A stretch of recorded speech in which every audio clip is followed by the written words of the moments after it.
So a lot of people want to know about part two of the story. Well, here it is.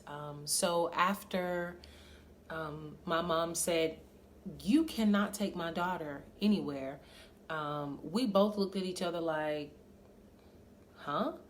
Um, we were confused, and he was disappointed, and he just got his stuff and he left. And I was disappointed. I went to my room, and he just left. And I sat in my room and I was just thinking, like, okay, he called me on the phone and he tried to manipulate me to jump out of the window, get my stuff, and just let's go, just jump out the window and let's just leave. And I thought to myself, I can't. My mom said I can't go. And my mom saying I can't go was literally her saving my life. I didn't think about it then, and he and I were going back and forth, and he was trying to make me feel bad, and ultimately I just hung up the phone on him because we were arguing, and I'm thinking, we'll just talk about this tomorrow. Well, when tomorrow came, I was blocked. He didn't, my number was blocked. I couldn't get in contact with him. None of his friends were returning my phone call, and I was mortified. I took that as us breaking up, and I cried for weeks. I didn't eat for weeks. He was my first in every way. And in a 19-year-old's mind, for me, I was devastated. But I didn't understand that her no and me respecting her no when it came to her house and my parents' house, my parents specifically, was saving me from ultimately having a tombstone. And thinking about it now, of course I'm grateful, but then I was upset.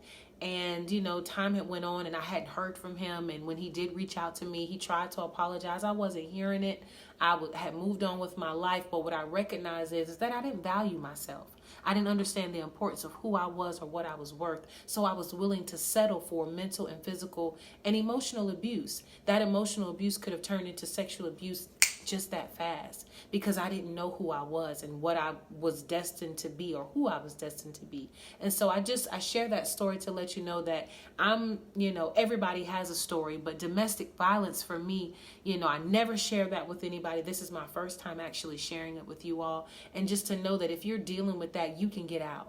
You deserve better than that. And you have to have something on the inside to say you're bigger than that. And for me, my bigger in this situation was my mom. My ability to understand and respect her home helped save my life. And so if you're dealing with something like that, I would encourage you to reach out to, there's tons of resources here. 911 is one. The Hubbard House is another. There's tons of places that you can go to get the help that you need, because you don't deserve, no one deserves to be abused in any way, shape, or form or fashion. You're priceless. You're worth way more than that. You're beautiful. You're amazing. You're handsome. You're awesome.